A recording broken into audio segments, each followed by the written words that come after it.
Welcome to kitchen art friends. આજે આપણે instant રગડો બનાવતા શીખીશું. ફક્ત 4 મિનિટમાં બની જશે અને લારી જેવો જ સ્વાદ આવશે. અહીંયા ના તો આપણે તેલનો ઉપયોગ કરશું, ના તો વટાણાને પલાળીશું. લીલા વટાણામાંથી ખૂબ જ સરસ ટેસ્ટી અને લારીના સ્વાદ જેવો આજે આપણે આ રગડો ઘરે બનાવતા શીખીશું. તો ચાલો બધી ટ્રીક અને ટિપ્સ સાથે રેસીપી બનાવવાની શરૂઆત કરીશું.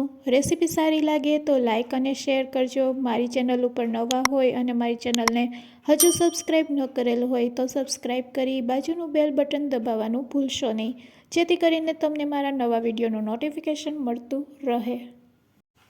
તો સૌપ્રથમ અહીંયા આપણે લીલા વટાણા લેવાના છે અને લીલા વટાણા અત્યારે વિન્ટરમાં ખૂબ જ સરસ મળતા હોય છે, વટાણા પલાળવાની ઝંઝટ વગર. તો ફ્રેન્ડ્સ, જ્યારે તમને રગડો ખાવાનું મન થાય અને વટાણા પલાળવાનું ભૂલી ગયા હોય ત્યારે તમે આ રીતે ઇન્સ્ટન્ટ રગડો બનાવી શકો છો લીલા વટાણામાંથી. તો આપણે 1 વાટકી જેટલા લીલા વટાણા લીધેલા છે.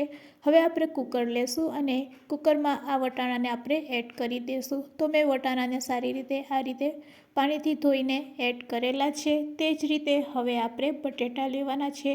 તો અહીંયા મેં મીડિયમ સાઇઝના 2 બટેટા લીધેલા છે અને બટેટાની છાલને મેં દૂર કરી લીધી છે.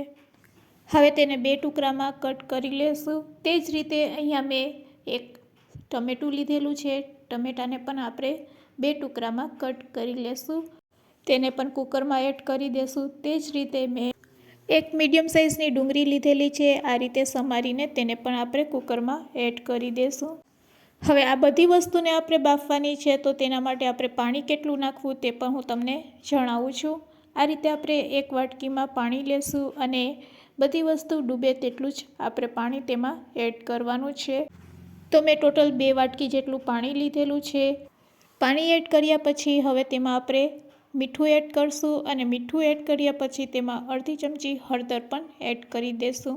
હળદર અને મીઠું એડ કર્યા પછી એક વખત આપણે આ રીતે સામગ્રીને હલાવી લેશું અને હવે કુકરનું ઢાંકણું બંધ કરીને 3 સીટી વગાડીશું. તો ચાલો હવે આપણે કુકરનું ઢાંકણું બંધ કરી લેશું અને ગેસને ચાલુ કરીશું અને કુકરને ગેસ ઉપર રાખીને 3 સીટી વગાડી લેશું.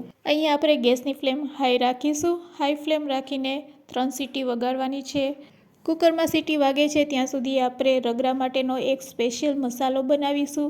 તેના માટે આપણે ગેસની ફ્લેમ ચાલુ કરી તવા ઉપર આપણે 1 ચમચી જેટલું જીરું અને 4 સૂકેલ લાલ મરચાં એડ કરશું. આ બંને વસ્તુને આપણે સારી રીતે શેકી લેશું. અહીંયા આપણે ત્રીજી કોઈ પણ વસ્તુ એડ કરવાની નથી. બસ આ રીતે જીરું સરસ શેકાઈ જાય એટલે આપણે ગેસની ફ્લેમ બંધ કરી દઈશું. તો તમે જોઈ શકો છો જીરું સરસ શેકાવા લાગ્યું છે. જીરાનો આ રીતે કલર ચેન્જ થવા લાગે એટલે તરત જ આપણે ગેસની ફ્લેમ બંધ કરી દેવાની છે અને આ મસાલાને આપણે 5 મિનિટ માટે રેસ્ટ આપીશું. પછી તેને આપણે ગ્રાઇન્ડ કરી લેશું. તો અહીંયા મસાલો સરસ શેકાઈ ગયો છે અને આપણે ગેસની ફ્લેમ બંધ કરી દઈશું. 5 મિનિટ પછી તેને આપણે મિક્સર જારમાં લઈ લેશું અને મિક્સર જારમાં લીધા પછી તેને આપણે ક્રશ કરી લેશું. તો અહીંયા આપણે એકદમ પાવડર ફોર્મમાં ક્રશ નથી કરવાનો, કચરો આપણે તેને ક્રશ કરીશું. મરચાંમાં જે દાંડલા છે તેને આપણે દૂર કરી લેશું. આ રીતે દાંડલાને દૂર કર્યા પછી હવે આપણે તેને ક્રશ કરી લેશું. તો રગડા માટેનો મસાલો છે તે રેડી છે, તમે જોઈ શકો છો. ચાલો તેને આપણે 1 વાટકીમાં કાઢી લેશું. આ મસાલાથી રગડો એકદમ ટેસ્ટી બનશે અને લારીના સ્વાદ જેવો જ લાગશે. તો મસાલાને હવે આપણે સાઈડમાં રાખી દઈશું. અહીંયા 3 સીટી વાગી ગઈ છે તો કુકરને પણ આપણે ચેક કરી લેશું. તો ફ્રેન્ડ્સ, અહીંયા આપણી બધી વસ્તુ સરસ બફાઈ ગઈ છે. તો સૌથી પહેલાં આપણે તેમાંથી છાલ દૂર કરવાની છે ટમેટાની, તે દૂર કરી લેશું અને પછી તેમાંથી આપણે બટેટા પણ કાઢી લેશું. તો ફ્રેન્ડ્સ, કાંટા ચમચીની મદદથી આપણે બટેટા પણ કાઢી લેશું. તો ફ્રેન્ડ્સ, બટેટા પણ સરસ બફાઈ ગયા છે અને વટાણા બફાઈ ગયા છે કે નહીં તેને પણ તમે આ રીતે ચેક કરી શકો છો. તો લીલા વટાણા છે એટલે ઝડપથી બફાઈ જાય છે અને બસ ચમચાની મદદથી આપણે ટમેટાને આ રીતે મેશ કરી લેશું. તો ચમચાથી આપણે એક વખત વટાણાને અને ટમેટાને આ રીતે મેશ કરી લેશું. હવે બટેટાને આપણે કાંટા ચમચીની મદદથી મેશ કરી લેશું.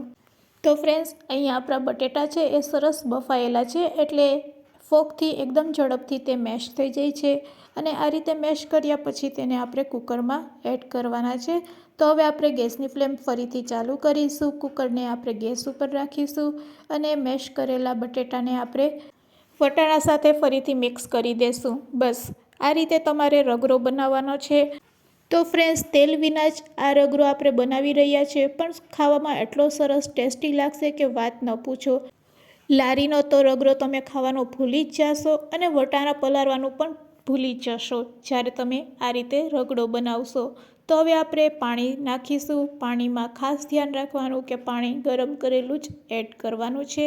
સ્વાદ મુજબ મીઠું નાખીશું અને હવે લાલ મરચું પાવડર અડધી ચમચી એડ કરી દેશું। સાથે એડ કરીશું અડધી ચમચી જેટલું ધાણા જીરું પાવડર અને હવે આપણે જે મસાલો તૈયાર કરેલો છે તે પણ આપણે એડ કરશું। તો અહીંયા આપણે 1.5 ચમચી જેટલો તે મસાલો એડ કરશું।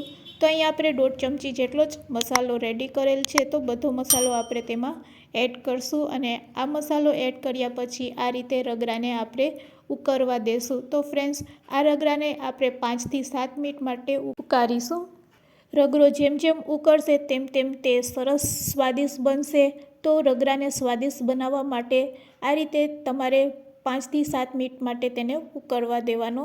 ફ્રેન્ડ્સ, મારી પાસે ગ્રીન ચટણી છે, તો સુકેલ ગ્રીન ચટણી પણ મેં એડ કરેલી છે। જો તમારી પાસે તે ન હોય તો સ્કીપ પણ કરી શકો છો।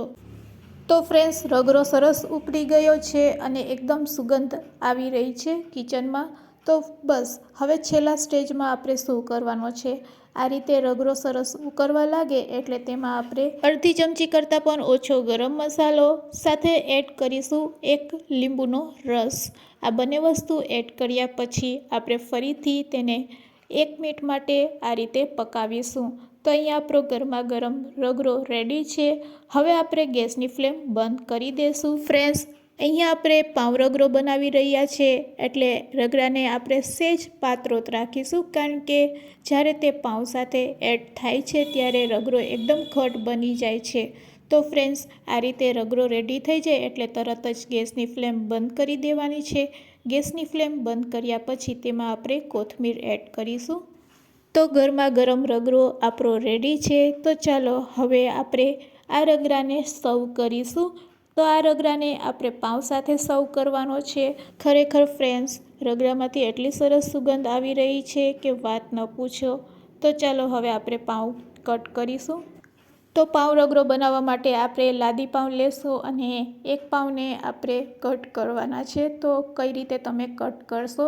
તો ફ્રેન્ડ્સ, હાથની મદદથી નહીં, પણ જો તમે ચાકુની મદદથી આ રીતે પાઉંને કટ કરશો તો એક સાઇઝના સરખા પાઉં કટ થશે। તો બસ આ રીતે સરખા ટુકડામાં કટ કરવા માટે આપણે ચાકુનો ઉપયોગ કરશું। ખૂબ જ સહેલાઈથી પાઉં છે તે આ રીતે કટ થઈ જાય છે। તો એક જ સાઇઝમાં આપણે બધા પાઉંને આ રીતે કટ કરી લેશું અને કટ કર્યા પછી તેને આપણે એક ડીશમાં લઈ લેશું। તો ફ્રેન્ડ્સ, તમે જોઈ શકો છો સરસ આપણા એક જ સાઇઝમાં પાઉં છે એ કટ થઈ ગયા છે। રેડી કરેલા આ પાઉંને હવે આપણે સર્વિંગ પ્લેટમાં લઈ લેશું અને પાઉં ઉપર આપણે ગરમા ગરમ રગરો આ રીતે સ્પ્રેડ કરીશું। તો પાઉં ઉપર રગરો એવી રીતે સ્પ્રેડ કરવાનો કે પાઉં છે એ એકદમ સરસ રીતે કવર થઈ જાય। આ રીતે રગરો સ્પ્રેડ કર્યા પછી હવે આ રગરાને વધારે ટેસ્ટી બનાવવા માટે આપણે ચટણીનો ઉપયોગ કરીશું। તો ખજૂર આંબલીની ચટણી થોડીક એડ કરશું, લસણવાળી ચટણી આ રીતે તેના ઉપર સ્પ્રેડ કરીશું, સાથે લીલી ચટણી પણ સ્પ્રેડ કરી દઈશું। તેના ઉપર સમારેલી ડુંગળી એડ કરી દઈશું અને સાથે સેવ પણ સ્પ્રેડ કરી દઈશું। જો તમારી પાસે દાડમ હોય તો તમે દાડમના દાણા પણ એડ કરી શકો છો અને મસાલા સિંગ હોય તો તે પણ એડ કરી શકો છો। તો અહીં આપણો રગરો બનીને રેડી છે। ચાલો હવે આપણે સમારેલી કોથમીર તેના ઉપર સ્પ્રેડ કરી દઈશું। તો ગરમા ગરમ રગરો રેડી છે સર્વ કરવા માટે। જો તમે આ રીતે પાઉં રગરો ક્યારેય ટ્રાય ન કરેલો હોય તો એકવાર ચોક્કસથી ટ્રાય કરજો। લારીના સ્વાદને પણ ટક્કર મારે તેવો પાઉં રગરો તમે આ રીતે ઘરે બનાવી શકો છો। તો ફ્રેન્ડ્સ, આજની રેસીપી કેવી લાગી તે મને કમેન્ટ્સમાં જરૂરથી કહેજો। રેસીપી સારી લાગી હોય તો તમારા ફ્રેન્ડ્સ, મિત્ર અને ગ્રુપમાં શેર કરવાનું ભૂલશો નહીં। મારી ચેનલને સબસ્ક્રાઈબ ન કરેલ હોય તો સબસ્ક્રાઈબ પણ જરૂરથી કરી લેજો। Thanks for watching. ફરી મળીશું એક નવી રેસીપી સાથે।